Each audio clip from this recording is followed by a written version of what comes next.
This is Indian Island, center of the Wiyot universe, land sacred to the Wiyot tribe. Just over the Samoa Bridge in the Humboldt Bay sits the site of the Wiyot World Renewal Ceremony.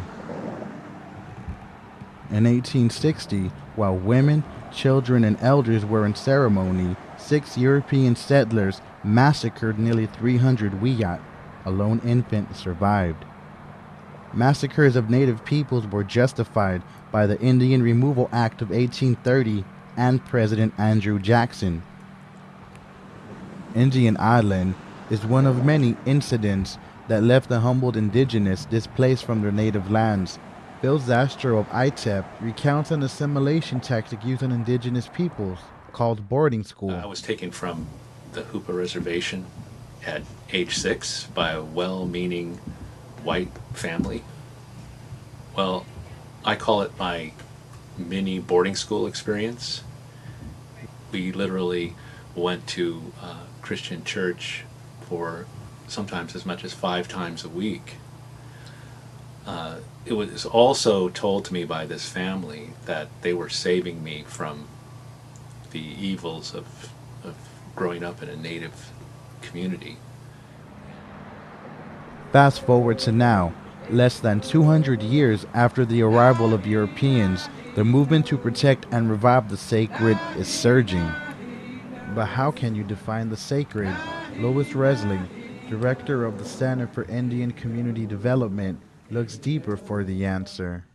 All Indian people who, not all, a number of Indian people who live in Indian country don't have to, but work on protecting sacred sites, because some of those sites are not on reservations, they're off reservations, but on reservations you do too. But water has an energy of its own, and it's different depending on where it comes from. So like water in a river is different than water in a puddle, or water in a lake, or water in a spring, or water in a creek.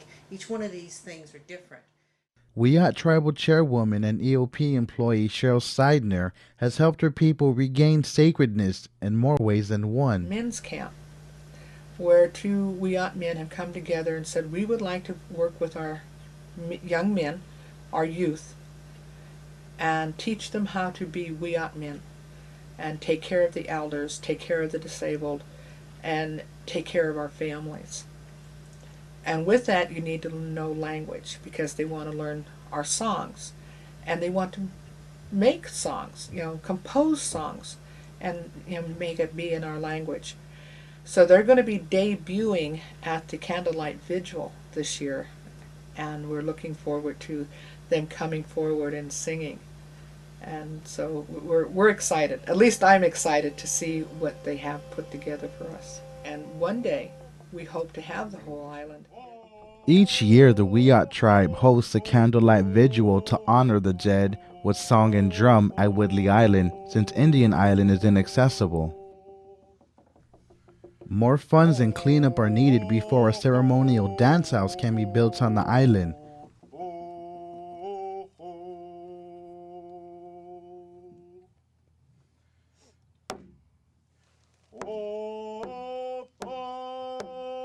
Recovering the sacred is all about the children.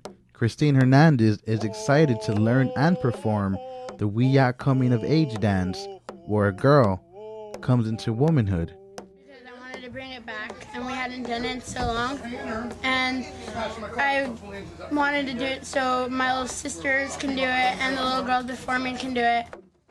The Wiyot Men's Camp reaches out to young Wiyot men interested in their culture. Guided by men like Ted Hernandez, the group was a necessity to restoring what was thought to be lost. Our main purpose for the men's camp is to take care of our elders and bring back our culture that was lost. And so far we're doing pretty good.